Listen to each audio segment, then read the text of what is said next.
Council. Let us stand for the Pledge of Allegiance, followed by a moment of silent meditation.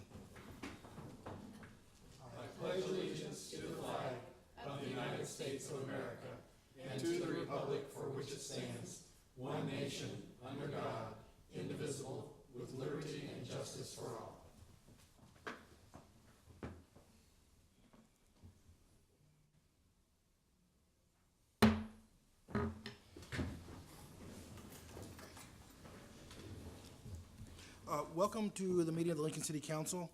In accordance with LB 898, a copy of the Open Meetings Act is posted at the back of the chamber. The order of the business of the City Council is as follows. The clerk will call items listed on the agenda under public hearing. Anyone wishing to speak on an item should come forward after the clerk has read that item. The applicants and those in favor should speak first, then those in opposition. The applicant may then make a short rebuttal. Each speaker should begin with stating name, address, and whether you're speaking in favor of or in opposition to the item. Testimony is limited to 5 minutes per speaker. After all public hearings, the council will vote on resolutions and items under third reading.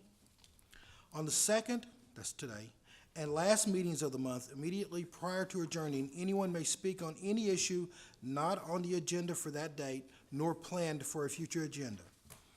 And having read that, I'd like to ask the clerk to help us get started with this meeting. Sure. Just a reminder to the public, our meeting on July 30th will begin at 2:30 p.m. This is for the public hearing on the budget. Our public hearing consent agenda are items 1 through 3. If anyone wishes to come forward on any of those items. Anyone on the agenda items? Seeing no one? All right, if not, we can vote on these items. Items 2A through E were introduced by Raybold. So moved. Second. Have a motion by Councilwoman Raybold, second by Councilman Christensen. Any discussion? Would you call the roll, please? Raybold? Yes. Schob? Yes. Camp? Yes. Christensen? Yes. Eskridge? Yes. Gaylor Baird? Yes. Lamb? Yes. Motion carried 7-0. Next then are our public hearing liquor resolutions. I'll call items 4A and B together. They're the application of Edgewood Cinema for a Class I liquor license at 5220 South 56th Street and the related manager application. Thank you. Is there someone to testify? Oh, hello, welcome. Hi, Lisa. You have to raise your right hand. Do you solemnly swear? Other right hand. Do you solemnly swear or affirm the testimony you're about to give is the truth as you really believe it to be? Yes, I do. Thank you. Just state your name and address. It's Lisa Frida, 18101 North First Street, Davie, Nebraska. Lisa, thank you for coming. Tell us about your application. It's for the Edgewood Cinema. We're wanting to add just beer and wine to the facility, and it would be both canned beer and wine. So, we already have several locations with alcohol in full bars, and we've had no issues so far. Are there questions from the council? Councilman Eskridge? Yeah, I was remembering when we did this the first time. So how many of your theaters in Lincoln have or don't have alcohol, I guess? 3 of our facilities already have alcohol, and this would be our 4th facility. Okay. Are there others that don't, still in existence? Not, no, pretty much all of our facilities throughout our corporation have alcohol.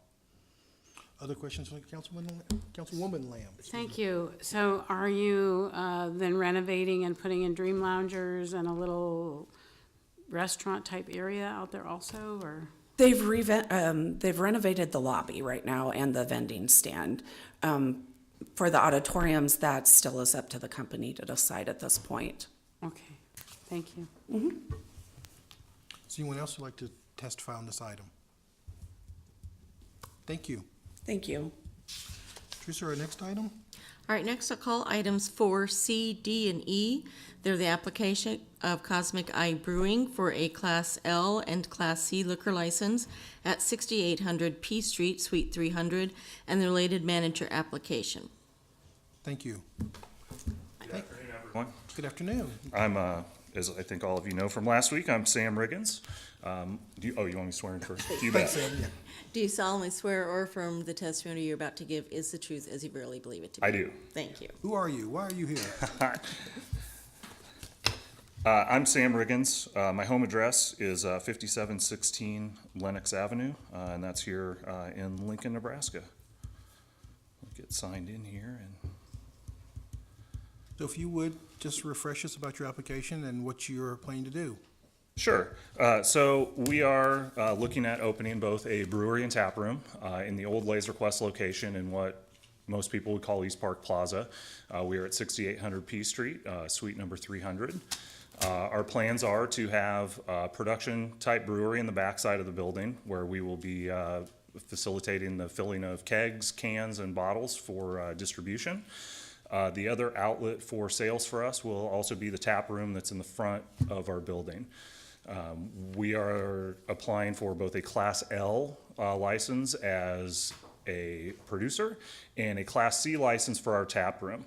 What that Class C license would allow us to do serve alcohol other than that of what we produce.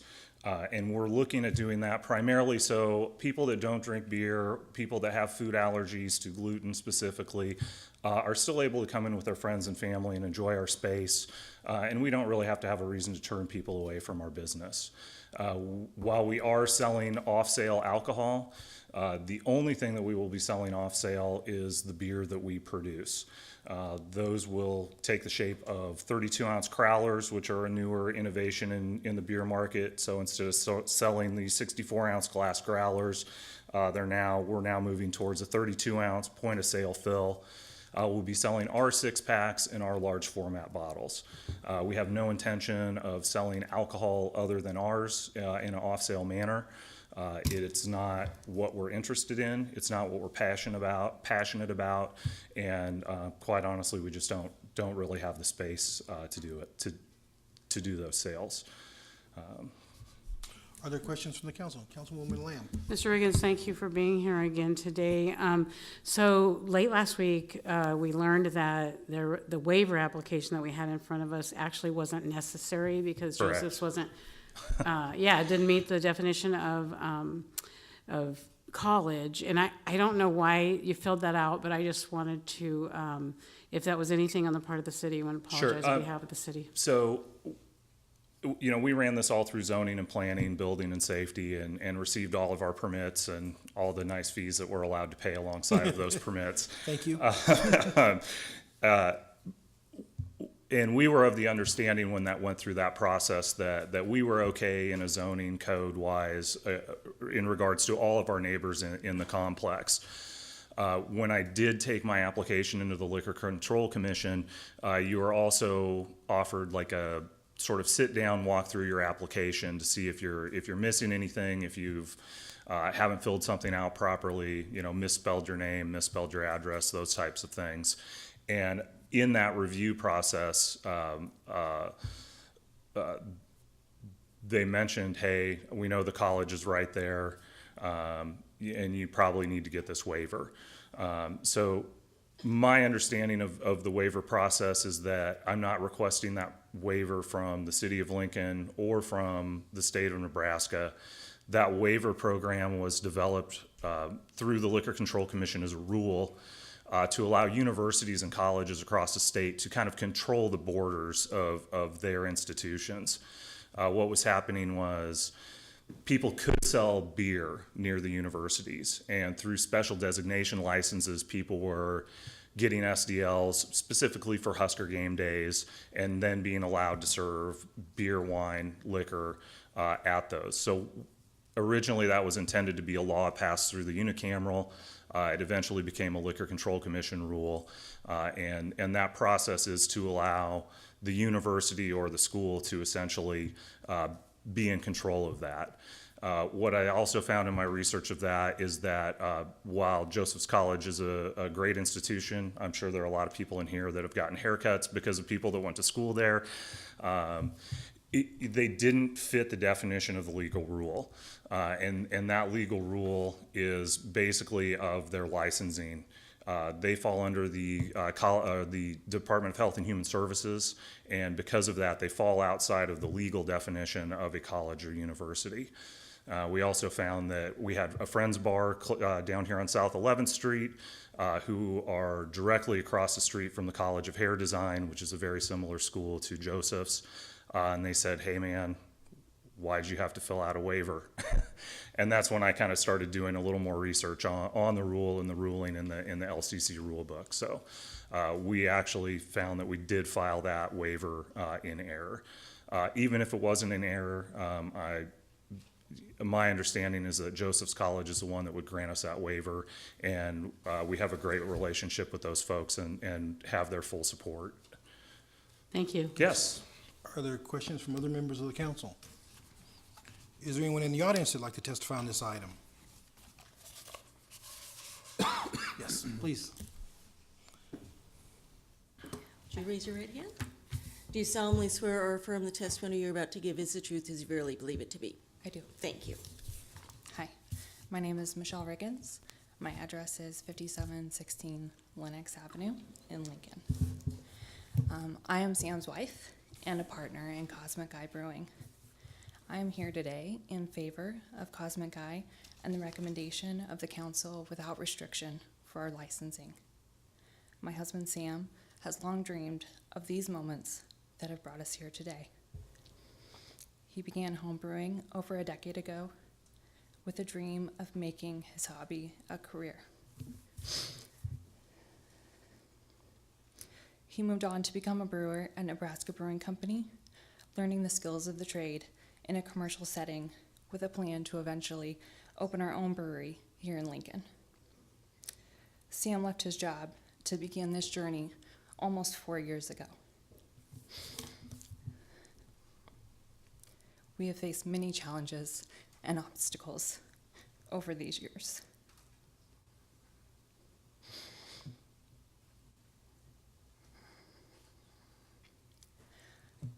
Sorry.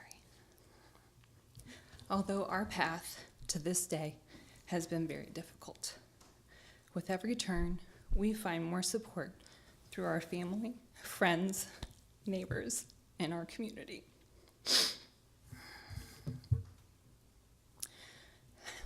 Cosmic Eye is not a bar. It is not a place to get a drink special or come in for ladies' night. Cosmic Eye is a place to gather, to bring friends and family, to feel welcomed and to be remembered, to provide opportunity and security to our employees, and to bring growth, opportunity, and give back to our community that's right in our own neighborhood. I have lived in Lincoln my entire life and grew up just about a mile from East Park Plaza.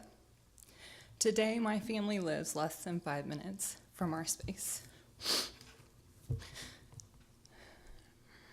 Creating our dream in our neighborhood was not a coincidence. We have been actively working to get this space for 2 years, with our first letter of intent submitted in 2016. Our family has put everything into this. Together, we have spent years planning, organizing, and working, as well as investing hundreds of thousands of dollars to bring Cosmic Eye Brewing to a reality. It is everything.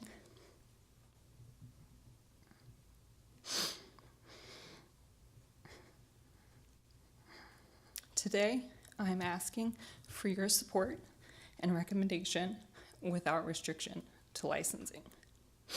I hope that the misrepresentation of truth to our character, mission, and vision in both last week's hearing as well as the column in the Lincoln Journal-Star will not play a part in your role in the decision that you will be making today.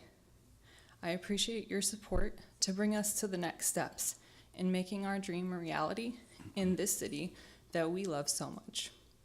Thank you. Thank you. Councilman Esterish? Yes, Michelle? Okay. You're not gonna get That was off all that ahead of easy. me. Moments from a clean break. So, thank you. Thank you. You know, the passion that you bring to this is obvious, and boy, if we had every applicant have that same passion, that same mission that you are bringing to this task, it would make our job a lot easier. So thank you for that. Thank you. When are you opening? Hopefully in August. Great, thank you. Yep, thank you. Are there other questions from the council for this testifier? Thank you. Thank you. That's the end of our resolutions on liquor. I'll entertain a Well, motion. there's one more, I think. Oh, isn't I'm there? sorry, one more. Is anyone else here to testify on this item? I'm sorry, I got a little bit ahead of myself there. Anyone else wish to speak? Mr. Chair, Yes. I would move approval of items 4A through 4E. Second. We have a motion by Councilman Camp, and second by Councilwoman Lamb. Is there any discussion about the motion? Teresa, would you call the roll for us? Raybold? But, I'll take. I'm sorry. I'll take care of item F. When we're done. I know, but I wanted to comment on. I'm sorry, would you hold a moment, Councilwoman Raybold? I got a Yes, little- Again, and got ahead of myself. I do intend to support these, particularly that for Cosmic Eye Brewing. I know that we received many letters of support and many letters of concern from the city mission. As a neighbor, a neighboring retailer, I wanted to say I do support your application and welcome to the neighborhood. Anyone else wish to speak?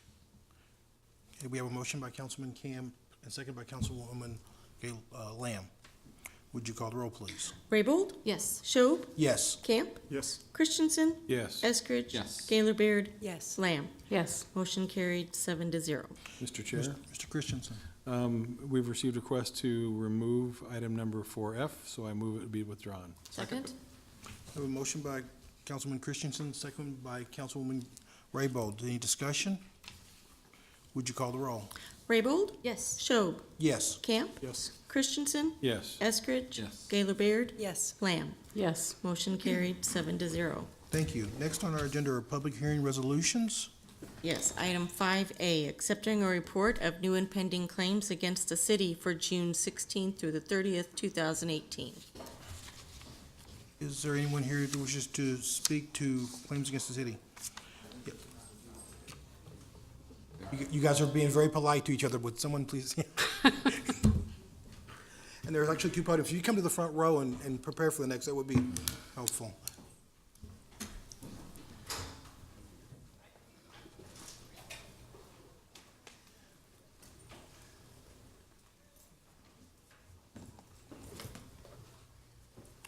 Good afternoon, welcome. Good afternoon. My name is Robert Worthen. I'm presently at 2919 J Street. Not here because I filed a claim against the city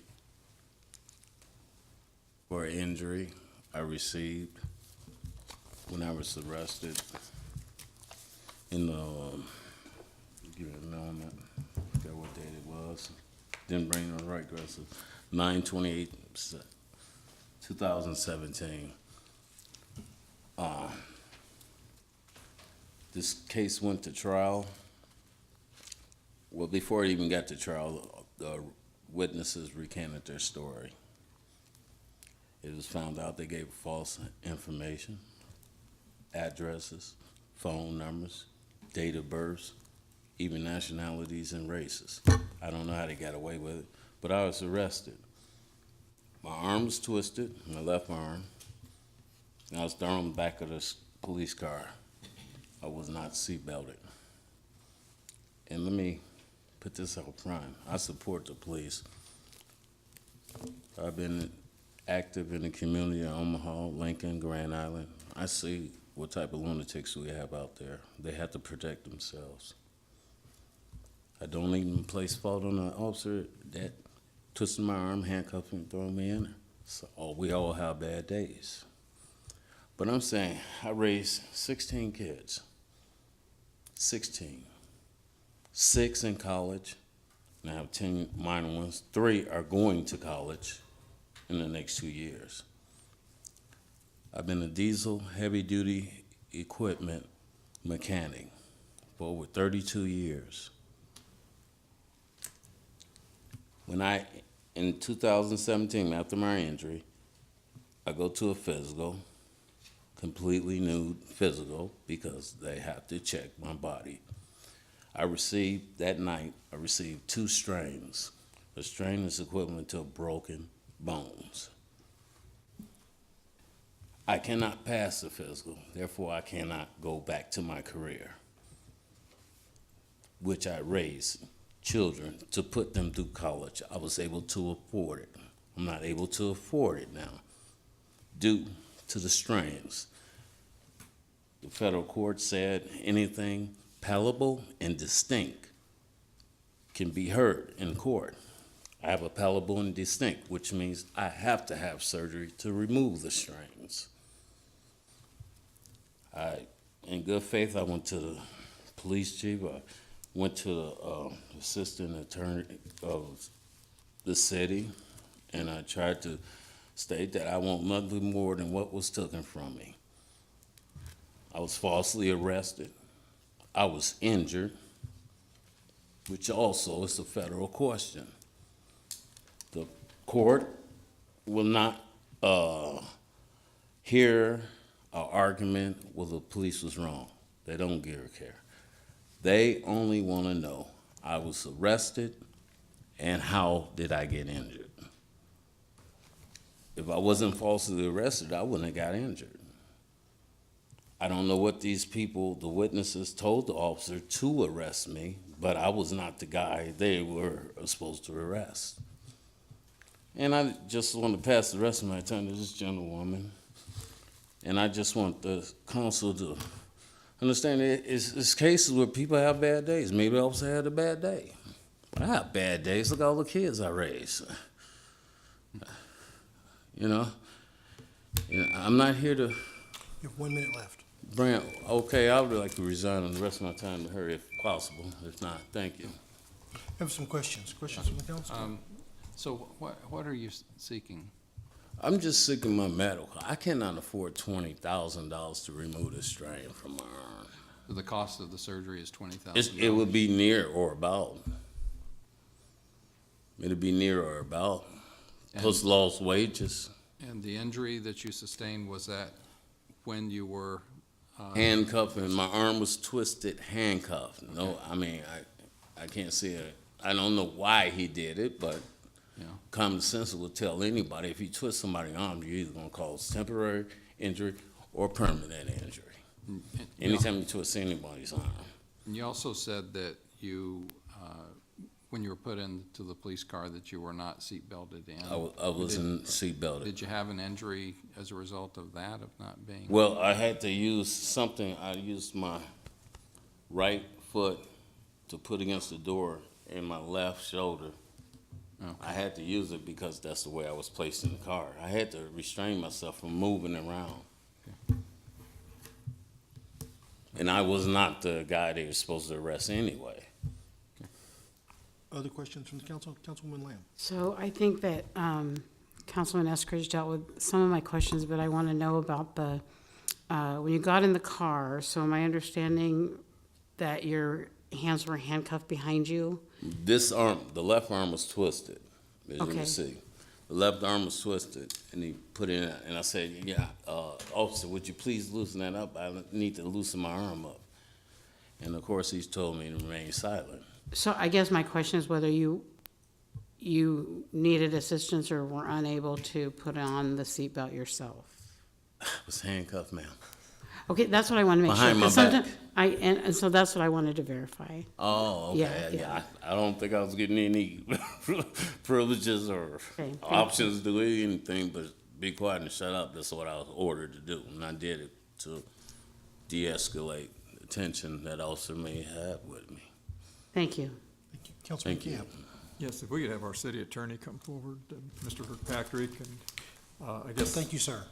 Is that, Well, he's good, yeah, he'll Stay for a moment, sir, just to Yes, sir. outline here, I don't know if you could just shed any other light from the city's perspective, Mr. Kirkpatrick, and then also, depending on what action we take, advise this gentleman, Mr. Horton, on what his options are. Sure. Jeff Kirkpatrick, City Attorney. Mr. Worthen filed a fairly lengthy claim, well, 4 pages, typed out. And as part of his allegation, in addition to what he said was an unlawful arrest, and he was ticketed for disturbing that peace that evening, he was scheduled for trial. The note that we received from the prosecutor's office, which was not the city attorney's office, it was the county attorney's office, because of, I think, the domestic nature of the allegations.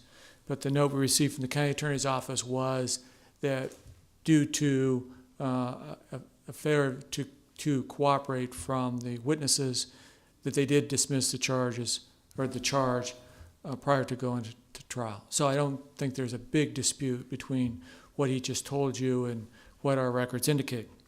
Other than I would just say there were allegations made, the police arrived, they felt that there was sufficient reason to place him under arrest, and they did so. As to the reason that he stated for his damages in his claim that he submitted to the law department, he said the officer was intentionally driving recklessly so as to cause Mr. Worthen bodily harm and injury. Every request made by Mr. Worthen to Officer Lovett to go to the hospital, cease his reckless driving, and loosen the handcuffs were denied. In the claim, he states Officer Lovett did not go directly to Corrections Department. The officer zigzagged through neighborhood streets, slamming on his brakes, making sharp turns that caused his head and shoulder injuries still present today. The claimant states he was knocked unconscious more than a few times going to county corrections and on the way to the hospital. He also states that he was knocked unconscious a few times or more, that they resulted in not only head injuries, but the injuries to his shoulders that he claims now he needs surgery for. We did receive a significant number of medical bills in his case. But our analysis of the case revolved primarily about his allegations as to the reckless driving that slammed him back and forth in the back of the police car. Now, as I'm sure some of you are aware, our police cars are equipped with cameras that both go forward from the car, so if you're pulling somebody over, you can see the car in front of you. And when the lights are engaged, they automatically come on. In fact, they come on 30 seconds prior to the lights being engaged, which works out pretty well if it's a DWI stop, so you can see the car swerving if it happened within the 30 seconds before you're pulled over. There's also a video camera that captured the back seat.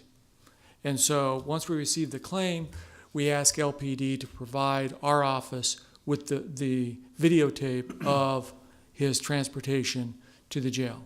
And on viewing that, it was obvious to us that the allegations that he made as far as reckless driving were not supported by the videotape. And it's primarily for that reason that we're recommending denial to you today.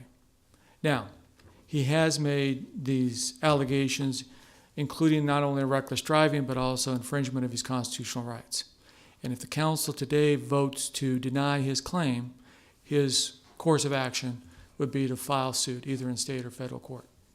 And the action you take if you deny the claim does not prevent him from doing so. It's just a step that he has to get through before he can do so. With that, I'd be happy to answer any questions. Councilwoman Lamb. Sure. So, can you tell me?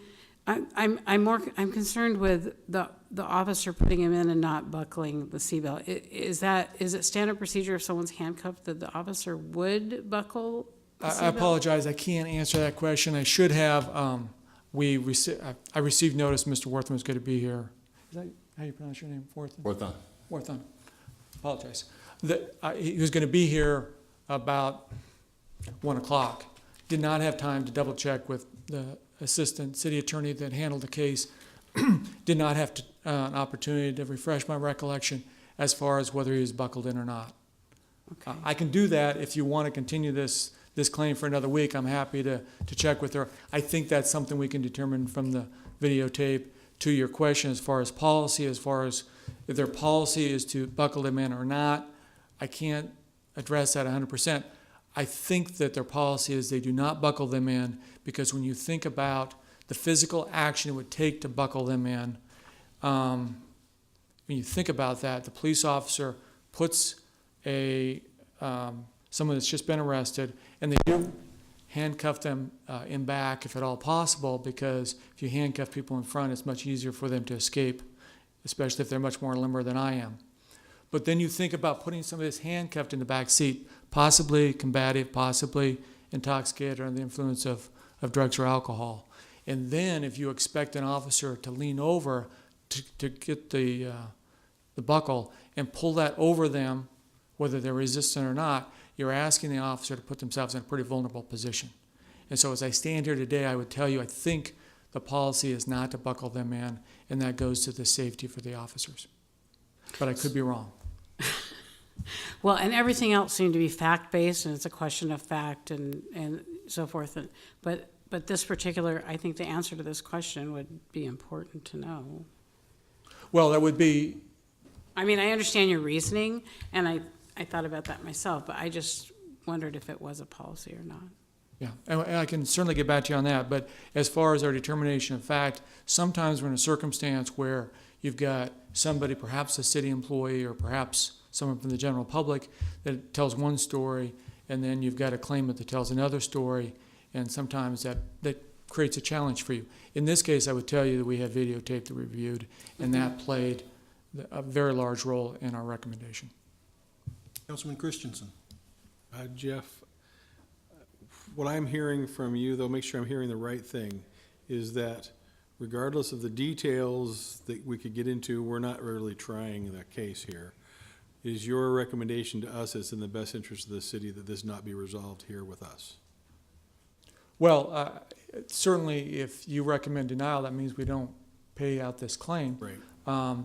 He has that option. So I guess what I'm saying is our recommendation is for denial, but just so Mr. Worthen is clear, he still has options to take this further if he so chooses. And that would be to go to a court of law where he'd have an opportunity to provide further evidence. Other questions from the council? Mr. Worth, I think you wanted to, Worthon, I think you Yes, wanted to yes, make a rebuttal statement? Well, there's other people who want to testify. His Thank you. rebuttal would come afterwards. Yes. Anyone else in the audience like to testify on this item? We have a different item. I Oh, it's a different item, Yeah. okay. So, All right. yeah, let's hear from him. Okay. It's hard for me to believe that I retract. Yeah. Consul Kirkpatrick, stated he reviewed the tape but didn't know I was in the C-bill or not. But like you said, it's not, I'm working in good faith. All I want is honesty. I worked hard all my life since the 70s. I helped build the Sears Tower from scratch. All I want is what was taken from me. I want my arm repaired and what I lost in wages. That's all. I don't want to go no further. If I have to, I have to, but I don't want to do anything. I don't want to hate the police. I don't hate the city. I don't hate nobody. I just want to go back to the life I was living when I was scooped up off the street. That's it. No more, no less. Thank you. You're welcome. Is anyone else in the audience like to testify? Yeah, I think it's your time. Not for him. Not for him, yes. Claims against the city is where I was going. Yep. My name is Cheryl Herrig, 7321 Burlington Avenue, Lincoln, Nebraska, all my life. My claim against the city is sewer line backed up into my basement. And they're denying the claim. They say that they're not liable. Well, I'm sorry. I'm not liable for a city main to back up so bad that it has nowhere to go but into my basement and fill my basement. I didn't know, of course, that what it was. I figured, yeah, my line backed up. So I called Roto-Rooter. Roto-Rooter come out, back and forth 3 times. They took it out to the city, out to the alley, to the main. And finally, they went out there, opened it up, and whoops, it's clear to the top. That's after backing up, and it's in my basement. I couldn't get any more in there. It was filling. So he hurried up, and he called the city. The city was out there within minutes. And like he told me, he said, I don't do this unless I feel that the city's at fault, because if it's not the city's problem, I can be fined $100 just for calling them out here. City came out, they went out there and they took a look, and it really, seriously, people, it was kind of funny to see 4 or 5 grown men looking down this hole with this sludge coming up, right? So anyway, they came in and they gave me a card to contact the Lincoln, city of Lincoln to find out what to do. And they run down and they found a spot where they could divert this and get it gone. And they talked to me about, hey, you know, we're not working for the city here, we're working for you, and your situation is, this is bacteria in your home. And he said, anything, any damage whatsoever, you know, you've got the right to file a claim. Well, I filed a claim. I went over to ServPro. Number one, my health would not handle me cleaning this. Went to ServPro, and they came out immediately, and my carpet's ruined. The carpet going at the walls going into the spare bedroom. I've got black mold. I've got black mold on my carpet in there. I told him, look, all I want is the laundry room. I want this stuff taken out of my house. I want this bacteria out of my house. And I have a lung condition, and so does my daughter. I don't want to breathe this in. They did a wonderful job. But all I asked for, clean this. Please help me get the rugs into the washer. I can't lift them. And there was clothes laid out, you know, for my laundry that I was doing. And thank goodness they sucked up a lot of this. I asked him to clean the family room where they walked, up the stairs, and the living room to the door, just where they contaminated. I want this off. I didn't ask to replace carpet. I didn't ask, you know, and ServPro would have torn carpets out. And they do all that for you. Of course, it's a nice big charge. One more minute.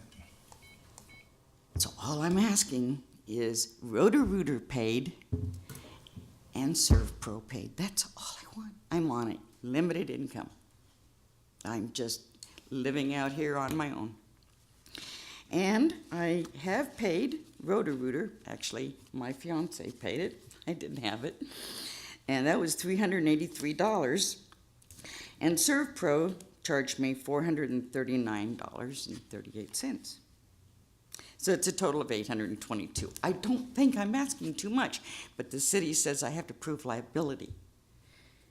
My liability, the only liability I have is they say that they check it every 24 months. Now, how do I know where I sit in there? You know, when did they check my sewer? Was it 23 months ago? You know, I don't know. Do they have record of that? How do I prove liability here? I'm taking the city's word. That's all I've got. Are there questions from the council of this testifier? Thank you. I have pictures, but like they said, you know, it's kind of hard to take pictures through standing water. Not a very pretty picture either of my laundry room. Councilman Staff Christensen? question? Yes.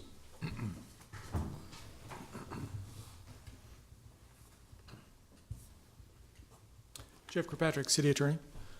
Well, I'm starting to feel like we see these certainly more often than we'd want, and we're developing some expertise on the subject. But it bears repeating the question, tell us why the city is not liable. And let me start out by saying that A, it was the city main that backed up. Quite often, they are the line from the main to the house, and that's the property owner's responsibility.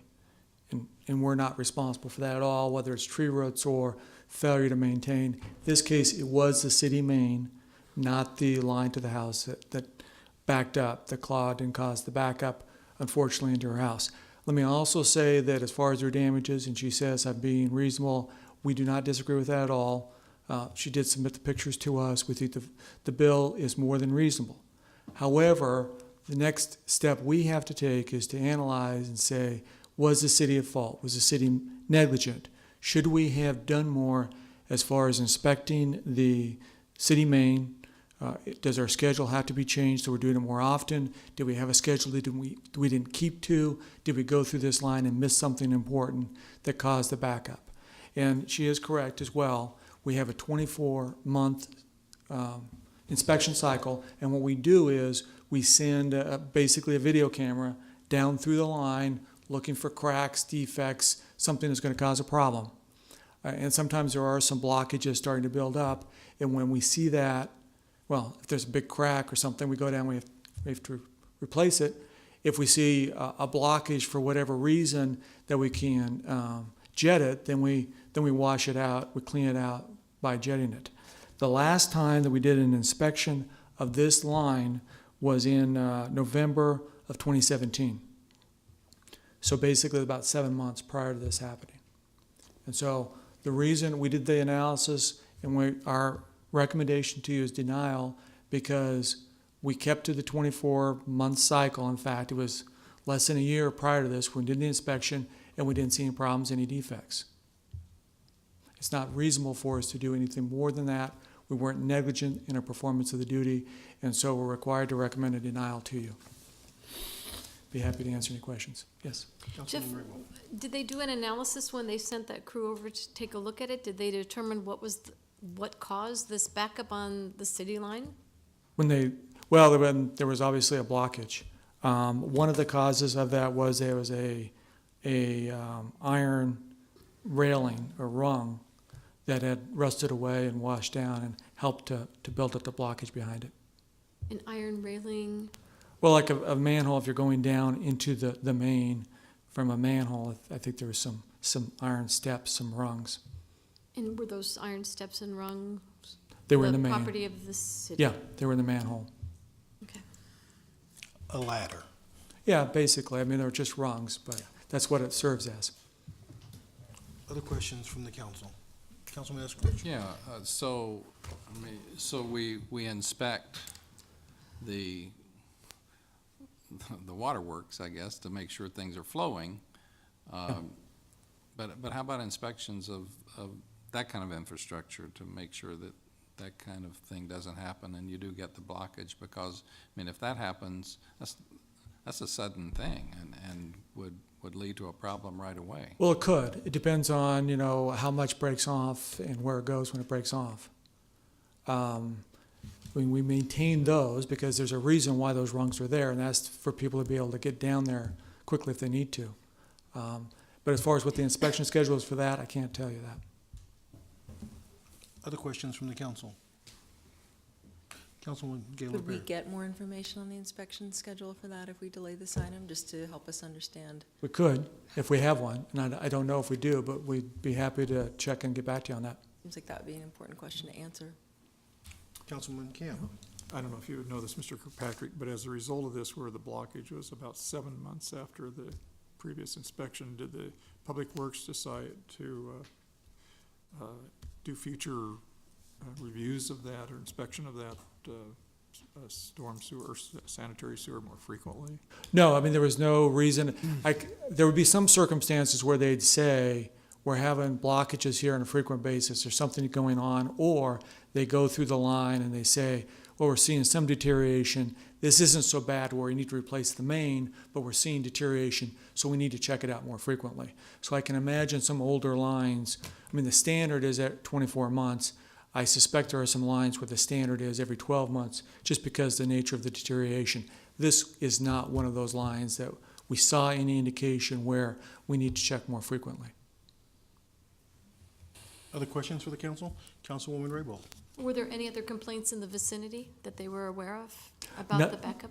No, I don't believe so. I think this was just because of the location of where it backed up. She was the unlucky winner, so to speak. I don't think there were any more reported. Other questions? Other testimony? Anyone else like to speak on this item?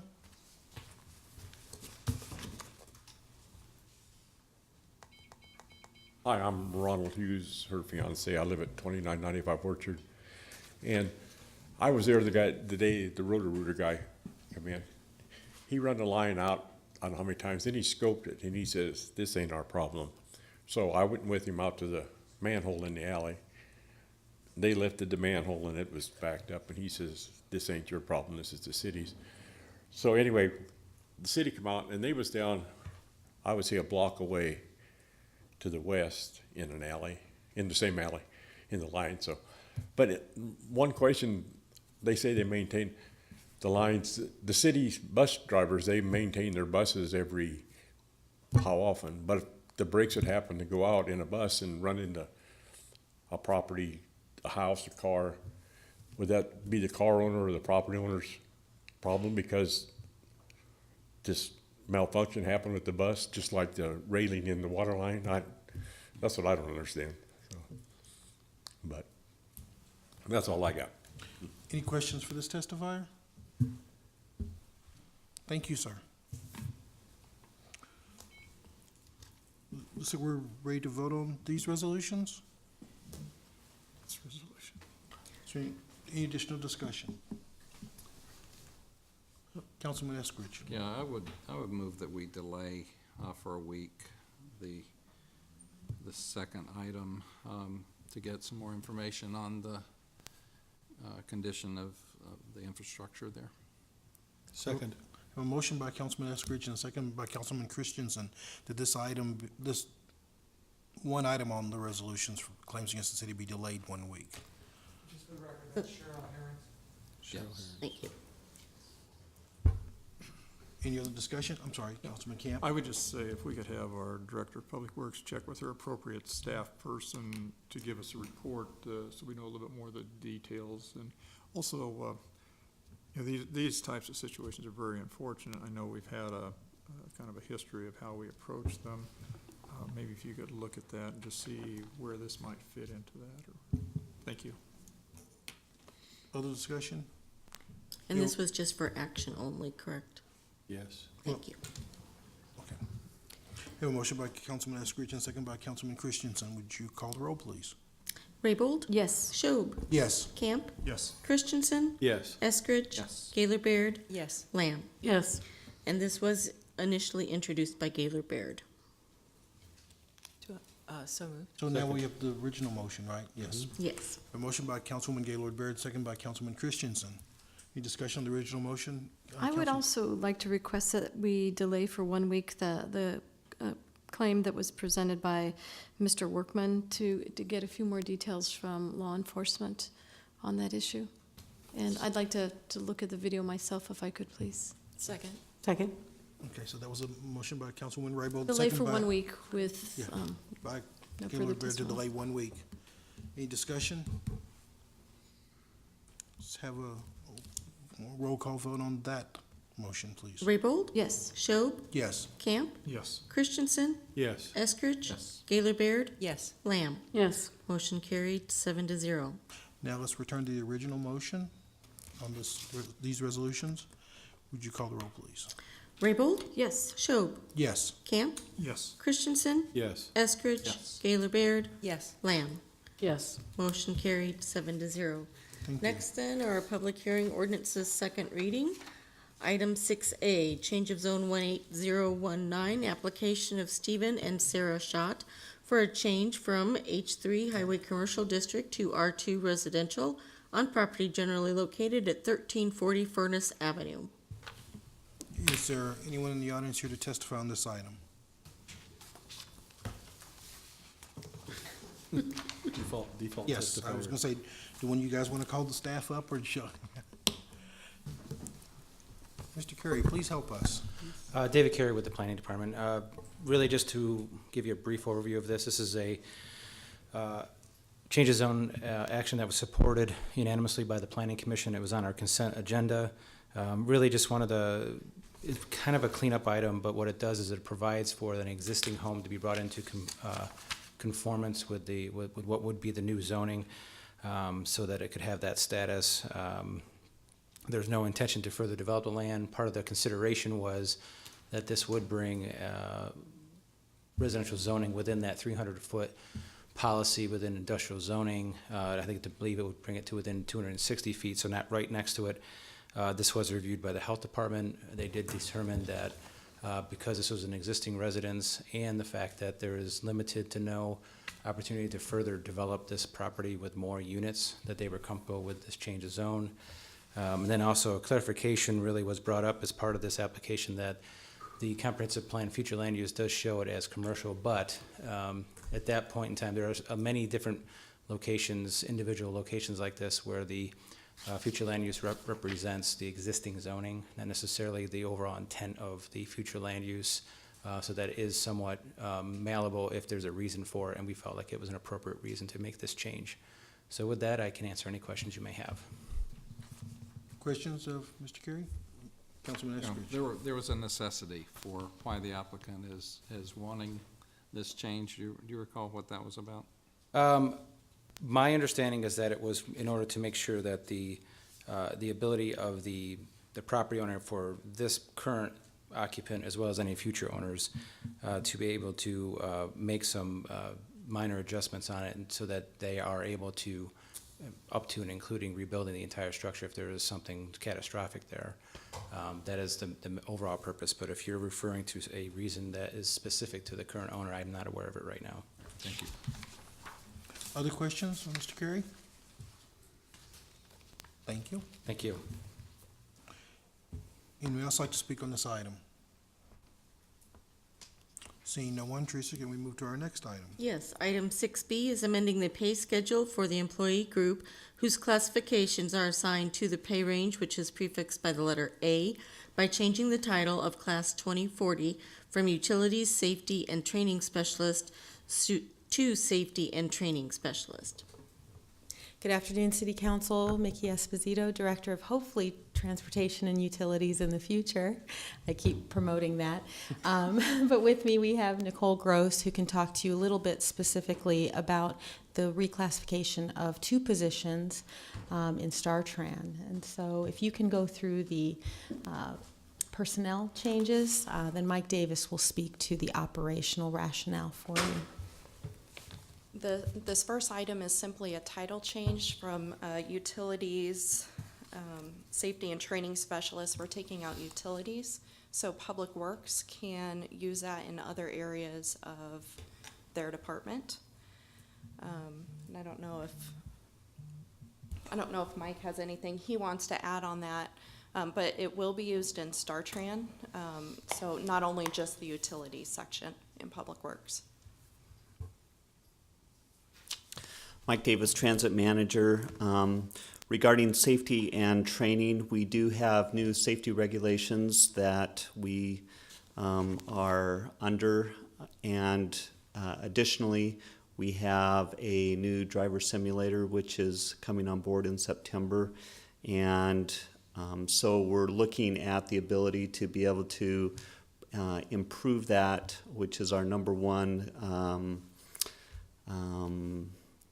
thing that we promote at StarTran, is that we are safe, and so this allows us to move in that direction. Questions of these testifiers? We have nothing. Thank you. I was just gonna make a comment, though. Yes, we have a comment. This is a good thing, Oh, because safety and training can save us a lot of money. Yeah, we see a lot. thank you, Councilman. Thank you. Teresa, our next item, please. Next then is item 6C, amending the pay schedule for the employee group whose classifications are assigned to the pay range, which is prefixed by the letter A, by creating the classification of Assistant Transit Manager. And we're back. Hello. Ditto. We want to be able to utilize an existing position and flatten the organization a little bit in maintenance, in our maintenance shop. And we'd like to utilize a supervisor to really lead the maintenance shop. And we had an additional maintenance superintendent who we want to provide help and assistance to our very talented transit manager to get over 50 projects completed. So we need a little bit more administrative support within StarTran. And what we thought is if we could reorganize and restructure to empower those kind of middle supervisors and allow them to maintain the maintenance shop, which is, I don't know, about 8 to 10 employees currently, and then bring on and reclassify an already existing position to create an assistant transit manager to do a lot of administration and with Mike and help Mike. The delta, the difference is about, can you remind me, is it $3,000? About $3,000 to do that. And then I didn't know if there were any technical personnel. No, we just helped develop this class for Public Works. We slotted this at an A14, like Mickey said, just a slight adjustment to what was already in their budget, so. Right, so it's been approved by the Personnel Board, but we really would like to reorganize in this way.